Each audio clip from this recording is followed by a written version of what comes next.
कहाँ के सुंदर दुल्हा मोहरिया सहित है। देवघर के सुंदर दुल्हा मोरिया सहित है। सिंगिंग बाय रोशन यादव। कहाँ के मुहंग मोती कहाँ के रेत है। कहाँ के मुहंग मोती कहाँ के रेत है। कहाँ के सुंदर दुल्हा मोहरिया सहित है। कहाँ के सुंदर दुल्हा मोहरिया सहित है। मधुपुर के मुहंगा मोती धुमाका के रीत है। मधुपुर के मुहंगा मोती धुमाका के रीत है। देवघर के सुंदर दुल्हा मोरिया सहित है। देवघर के सुंदर दुल्हा मोरिया सहित है। साई रिकॉर्डिंग स्टूडियो दिल्ली। देवघर के सुंदर दुल्हा मोरिया सहित है। देवघर के सुंदर दुल्हा मोरिया सहित है। कहाँ के डीजे वाला कहाँ के लोकनिया है।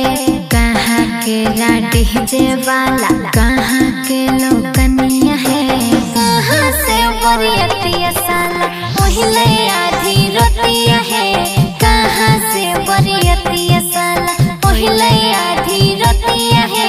सहरसा के डीजे वाला सुपौल के लोकनिया है। सहरसा के डीजे वाला सुपौल के लोकनिया है। खगड़िया से अलै बरतिया सुनाया धीरतिया है।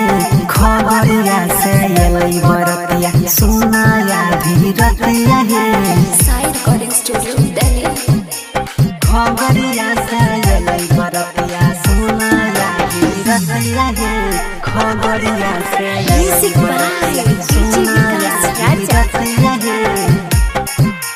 कहाँ से रोशन आइले कहाँ से छौड़ा गुडुआ है। कहाँ से रोशन आइले कहाँ से छौड़ा गुडुआ है।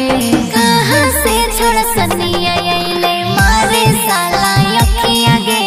कहाँ से रोमेश आइले मारे साला अखिया गे। लौका हसे रोशनवा अइलै जिया पानी से गुडुआ है।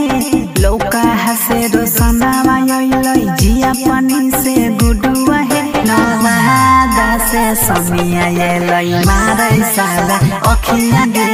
चौघारा से रोमेश अइलै मारै साला